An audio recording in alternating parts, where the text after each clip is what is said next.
লোকটা কি বুঝতে পারলো না যে খাবার তার মুখে ঢুকলো না, সে খাবার জুথির মুখেও জুটবে না?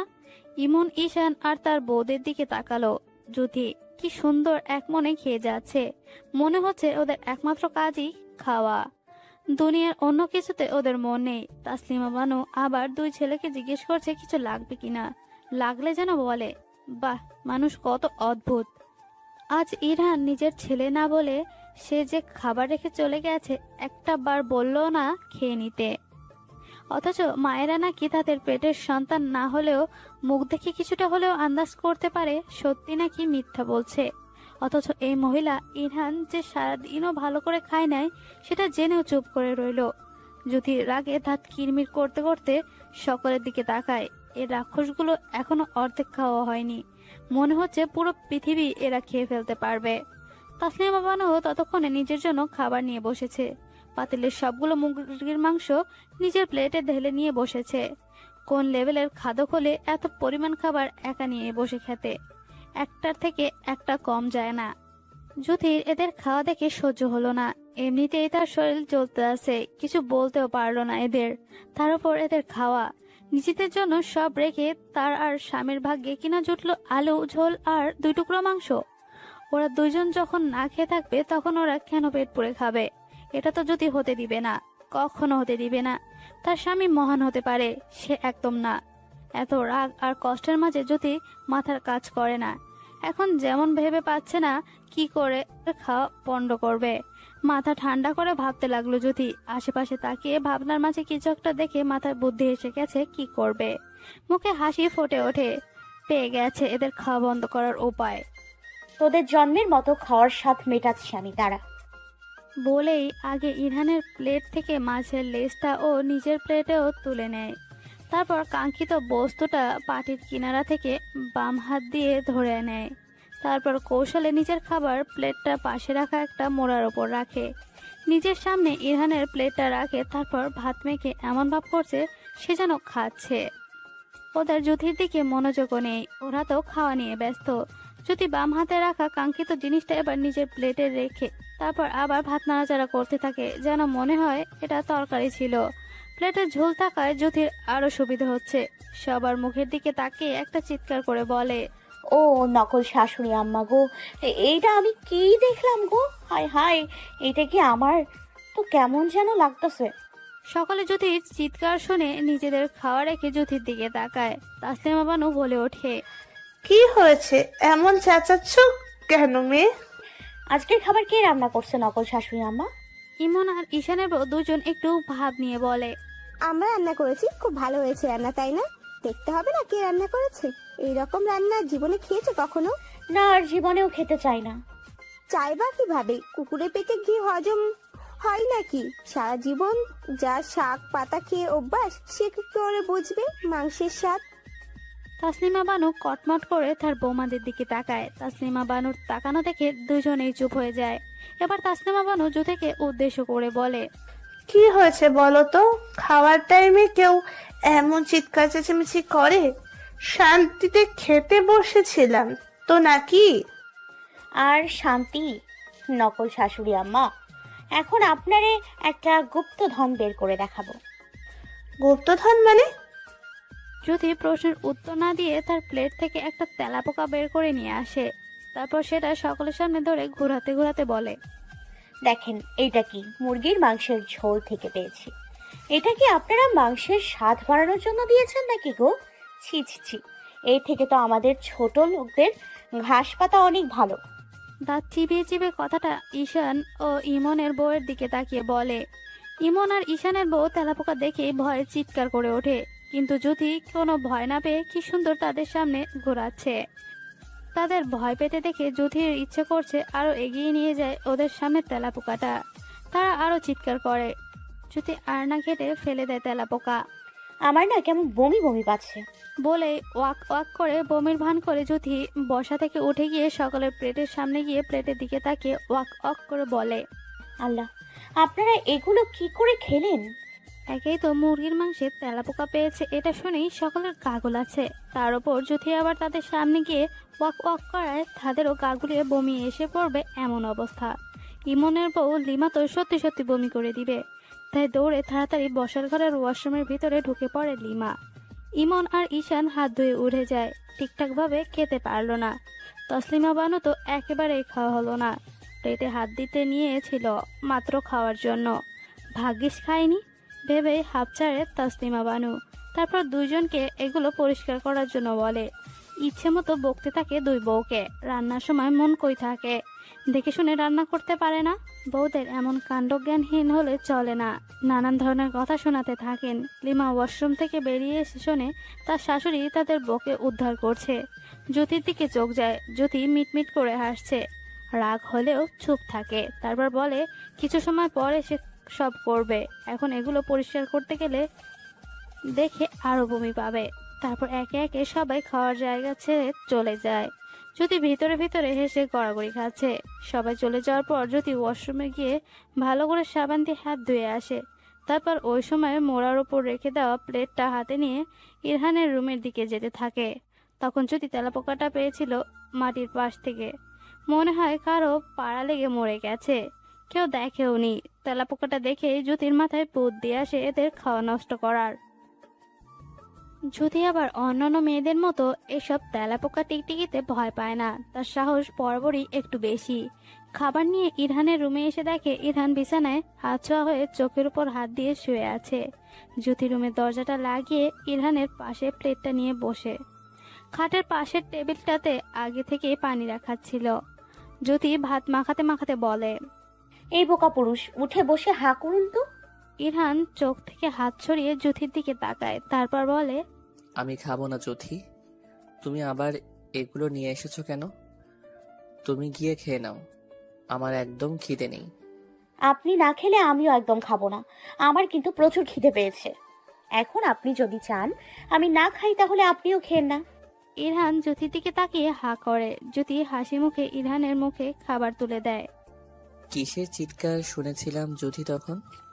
আমার দাদি একটা প্রবাদ বলতো জানেন, এ ছড়ার সাথে তে ছড়া মেলে, বেগুনের সাথে শুটকি মেলে।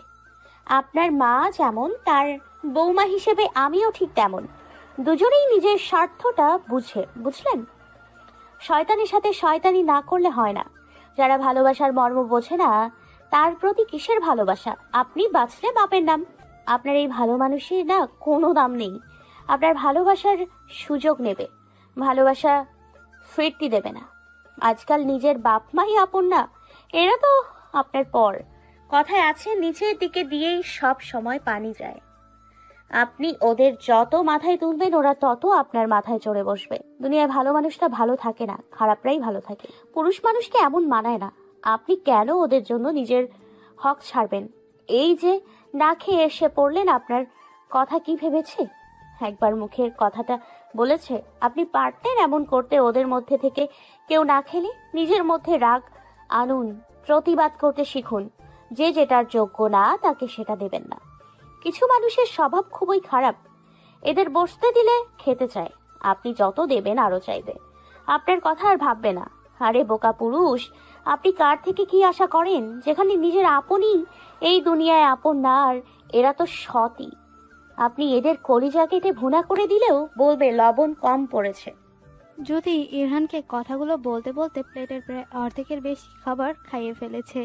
ইরহান জ্যোতির বলা সবগুলো কথা মনোযোগ সহকারে শুনেছে, পাল্টা কিছু বলেনি। জ্যোতির কথাগুলো চিরন্তন সত্যি, ইরহানও মানে। কিন্তু এতদিন যে সে তাদের আসল রূপটা দেখতে পায়নি। এদের জন্য এত কিছু করে গেল, আর এরা এতদিন মুখোশ পড়েছিল। এই যে এদের আসল মুখোশ ধীরে ধীরে সামনে আসছে। ইরহানও যেও কিছু বলতে পারছে না। ইরহান বরাবরই শান্তিপ্রিয় লোক, ঝুট ঝামেলা থেকে দূরে থাকার চেষ্টা করে। ইরহানের বাবা মারা যাওয়ার আগে বলেছিল ইরহান যেন তাদের খেয়াল রাখে। ইরহান ভেবে পায় না এতদিন কিছু না করে এখন কেন তারা এমন করছে। তাকেই বের করতে হবে এর আসল কারণ। এতদিন ইরহানের সাথে এরা এমন ব্যবহার করেনি। তাদের সাথে সম্পর্কটা এতটা কাছের না হলেও এমন আচরণ করেনি। ইরহানের মাথায় আসছে না এদের এমন আচরণের কারণ। ইরহান ওই সময় ওদের কথাগুলো শুনে চাইলে প্রতিবাদ করতে পারতো, কেন জানি মন সায় দেয়নি। ইরহানের ভাবনার মাঝে জ্যোতি ইরহানের মুখের কাছে আবার খাবারের লোকমা তুলে ধরে। ইরহানের ধ্যান ভাঙে। এই দেখো জ্যোতি, তোমার কথার তালে পড়ে সব আমি একাই খেয়ে ফেলতেছি। তুমি তো এখনো এক লোকমা মুখে নাওনি। আমি আর খাবো না, বাকিটুকু তুমি খাও। পেট ভরে গেছে আমার। জানা আছে এই অল্প কয়টা খেয়ে কি পেট ভরেছে আপনার? চুপচাপ খেতে থাকেন। তোমার না প্রচুর খিদে পেয়েছে? আমি আর খাবো না, এবার তুমি খাও। না না, আপনি আরেকটু খান।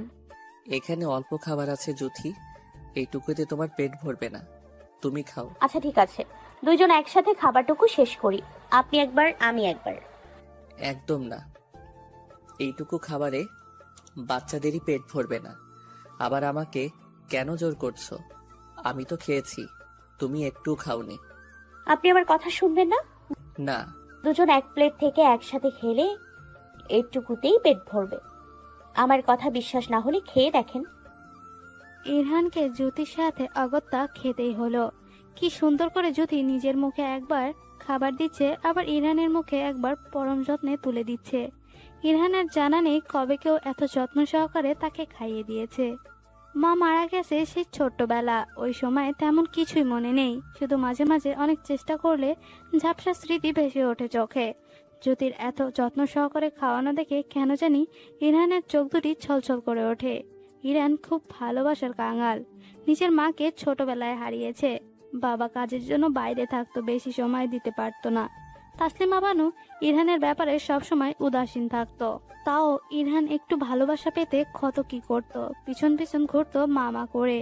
এই যে নিজের সব শখ আহ্লাদ বাদ দিয়ে প্রবাস বাড়ি জমিয়েছিল, ভেবেছিল এবার মা কাছে টেনে নিবে, আঁচল তলে একটু ঠাঁই দিবে। প্রতিবার যখন মায়ের ফোন থেকে কল যেত বা ভাইদের ফোন থেকে কল যেত, ইরহান কি খুশি হতো। কিন্তু ওরা ওদের প্রয়োজনে কল দিত, ইরহানের খোঁজ খবর নেওয়ার জন্য না। তাসলিমা বানু যা বলতো ইরহান তাই করত। মনে মনে আশা ছিল এক না একদিন ঠিক একটু ভালোবাসা দিবে, কাছে টেনে নিবে। কিন্তু আজ সকালে নিজের কানে সব শোনার পর ইরহানের সব ধারণা ভুল হয়ে গেছে। ইরহান মুখে খাবার তুলতে তুলতে জ্যোতির মুখের দিকে তাকায়।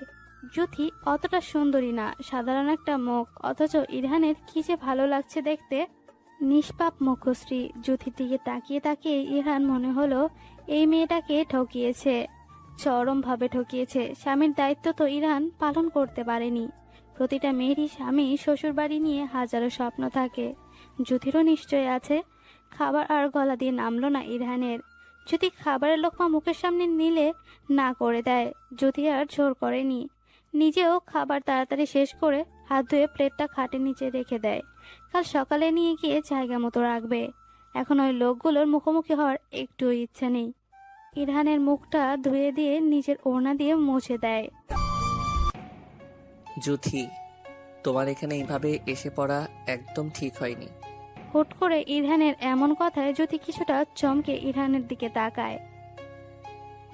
আমি অন্য কিছু ভেবে রেখেছিলাম জ্যোতি, তুমি এখন এখানে এসে একদম ঠিক করনি। তুমি পরিস্থিতিটা বুঝতে পারছো না, তোমাকে আমি বলতেও পারবো না। জ্যোতি ইরহানের চোখে চোখ রেখে বলে, আপনি যে কোন পরিস্থিতিতে আছেন সেটা আমি খুব ভালো করেই জানি। আপনি না বললেও এই বাড়ির প্রতিটা লোক কেমন আমার জানা হয়ে গেছে, আর আপনার সাথে কি করেছে তাও। ইরহান কিছুটা অবাক হয় জ্যোতির কথায়। তুমি জানো না? মানে কিভাবে? সকালে যে আপনি আমার সাথে কথা বলতে বলতে আপনার মায়ের রুমে যাচ্ছিলেন সেটা নিশ্চয় মনে আছে। আর ওদের কথা শুনে আপনি ভুলেই গিয়েছিলেন আমি অপর পাশে ছিলাম। কলটা কিন্তু না আপনি কেটেছিলেন না আমি। ওদের সব কথা শুনে তারপরেই আমি কল কেটেছি। আমি জ্যোতি, যেখানে অন্যের উপর করা অন্যায় অত্যাচার সহ্য করতে পারি না একদম, সেখানে কি করে আমার নিজের মানুষটার উপর হওয়া অন্যায় মুখ বুঝে মেনে নিব? ওই স্বার্থপর মানুষগুলো দিনের পর দিন একজন মানুষকে ঠকিয়ে যাচ্ছে, তার সুযোগ নিচ্ছে জেনেও আমি চুপ থাকবো? আপনাকে আমার ভালো করেই চেনা হয়ে গেছে, আর আমি যে এভাবে আশা ছাড়া এই বাড়িতে সহজে পা রাখতে পারবো না সেটাও বোঝা হয়ে গিয়েছিল আমার। হ্যাঁ, আমি মানছি আমার এভাবে আসা উচিত হয়নি। কোনো মেয়েই হয়তো এমন করে তার শ্বশুর বাড়িতে পা রাখে না। আমি কি করতাম? ওদের কথাগুলো শুনে আমার মাথা ঠিক ছিল না। এখন আমি এমন ভাবে আশায় আপনার কি খুব অসুবিধা হচ্ছে? আপনি চাইলে আমায় শাস্তি দিতে পারেন, আমি ওদের অন্যায় একদম মেনে নিব না। আপনি মহান হতে পারেন, আমি না। এখন ওদের অন্যায়ের প্রতিবাদ করার জন্য আপনি কি আমায় তাড়িয়ে দেবেন?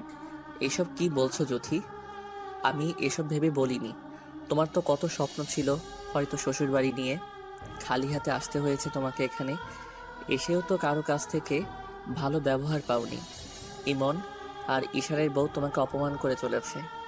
আমি ওদেরকে গুনাই ধরি না, ওদের অপমানের যোগ্য জবাব দিতে জানি। কথাটা বলে জ্যোতি বিছানার এক পাশে গিয়ে শুয়ে পড়ে। ইরহানও বাতি বন্ধ করে অপর পাশে এসে শোয়। জ্যোতি চুপচাপ শুয়ে আছে, কোনো নড়াচড়াও করছে না। ইরহান শুয়ে থাকলেও চোখে ঘুম নেই। তার মাথায় নানান চিন্তা। সে বুঝে গেছে তার এমনভাবে চুপ করে থাকলে চলবে না। হঠাৎ করে ইরহান ফোপানোর শব্দ শুনতে পায়। পাশ থেকে আসছে। জ্যোতি হয়তো কাঁদছে। জ্যোতি, কি হয়েছে? কাঁদছো কেন? জ্যোতি কোনো সাড়া দেয় না। সে কেঁদেই চলেছে অপর পাশে ফিরে। ইরহান এবার জ্যোতিকে টেনে নিজের দিকে ফিরায়। কি হয়েছে? কাঁদছো কেন? আমার কথায় কষ্ট পেয়েছো? তাহলে আমি মাপ চাইছি, কেঁদো না আর। জ্যোতি মাথা নাড়িয়ে জানায় সে ইরহানের কথায় কষ্ট পায়নি। তাহলে কেন কাঁদছো? বাড়ির কথা মনে পড়ছে? তোমার দাদির কথা? জ্যোতি হুট করে ইরহানের বুকে ঝাঁপিয়ে পড়ে আর হামাও করে কাঁদতে থাকে। এসব কিছু না বোকা পুরুষ, ওরা আপনাকে ঠকিয়ে দিল, সব দিক দিয়ে ঠকিয়েছে। আপনি তো এমন জীবন পাওয়ার কথা না, আপনার মতো মানুষের জীবনটা খুব সুন্দর হওয়ার কথা। ওরা কিভাবে পারে এমন করতে? আমি এবার ভালো বুঝতে পারছি কেন আমার মতো গরিব ঘরের একটা মেয়েকে আপনার সাথে জড়ালো। ওরা চায়নি আপনি ভালো কিছু পান। আপনার জীবনে আমাকে এনেও ঠকিয়ে দিল ওরা। না পাবেন শ্বশুর বাড়ির আদর আপ্যায়ন, না পাবেন শ্বশুর শাশুড়ির ভালোবাসা। আমি আপনার কষ্টটা খুব ভালো করে বুঝতে পারছি। আমিও যে আপনার মতো একা, কেউ নেই। আপনারও কেউ নেই, আমারও কেউ নেই। আমাদের কষ্ট এই লোকগুলো বুঝবে না। আপনাকে ওরা সব দিক দিয়ে ঠকিয়ে দিল যে বোকা পুরুষ। কে বলেছে আমি ঠকে গেছি? আমি তো মনে হচ্ছে আমার জীবনের সবচেয়ে বড় জিনিসটা পেয়ে গেছি। আমার মুখোশধারী মা আমার ক্ষতি করতে গিয়ে নিজের অজান্তেই আমার জীবনের শ্রেষ্ঠ উপহারটা আমার কাছে এনে দিয়েছে। জানো, আমি যখন ওদের আসল রূপটা দেখলাম, এত কষ্ট হচ্ছিল। ভেবেছিলাম আমার জীবনে আর ভালো কিছু নেই, সব অন্ধকার দেখছিলাম। কিন্তু না, আমি আমার জীবনের আলো পেয়ে গেছি, আমার জ্যোতি রানীকে। বলেই ইরহান জ্যোতিকে শক্ত করে বুকে জড়িয়ে ধরে। এবার আর কারো কথা ভাববো না। এবার তোমার আর আমার জন্য যা করার করব। ওদের জন্য অনেক করলাম, আশা করি ওদের আর অসুবিধা হবে না। জ্যোতি ইরহানের বুক থেকে নিজের মাথাটা একটু উঁচিয়ে বলে, আপনি এত ভালো কেন বোকা পুরুষ? প্রতিটি ভোর মানে এক একটা নতুন দিনের সূচনা। পাখির কিচিরমিচির ও মোরগের ডাকে ঘুম ভেঙে যায় জ্যোতির। চোখ পিটপিট করে তাকায়, আর মোড়া ভেঙে উঠে বসে। পাশে তাকিয়ে দেখে ইরহান গুটিসুটি মেরে শুয়ে আছে। হয়তো শীত করছে। ভোর হলে এমনিতেও শীত শীত ভাব থাকে। জ্যোতি পাশে থাকা কাঁথাটা ইরহানের গায়ে ভালো করে দিয়ে দেয়। তারপর ইরহানের দিকে কিছু সময় তাকিয়ে থাকে। কাল ইরহানের বুকে পড়ে যখন জ্যোতি কাঁদছিল, ইরহান তখন কত সান্ত্বনা দিতেছিল। হ্যালো বন্ধুরা, পরবর্তী পার্ট খুব তাড়াতাড়ি আসবে, তো সবাই অপেক্ষায় থাকো। আর চ্যানেলটি যারা এখনো সাবস্ক্রাইব করোনি, তারা পরবর্তী পার্ট দেখার জন্য চ্যানেলটি সাবস্ক্রাইব করে রেখো। ধন্যবাদ সবাইকে, আমাদের সাথেই থেকো।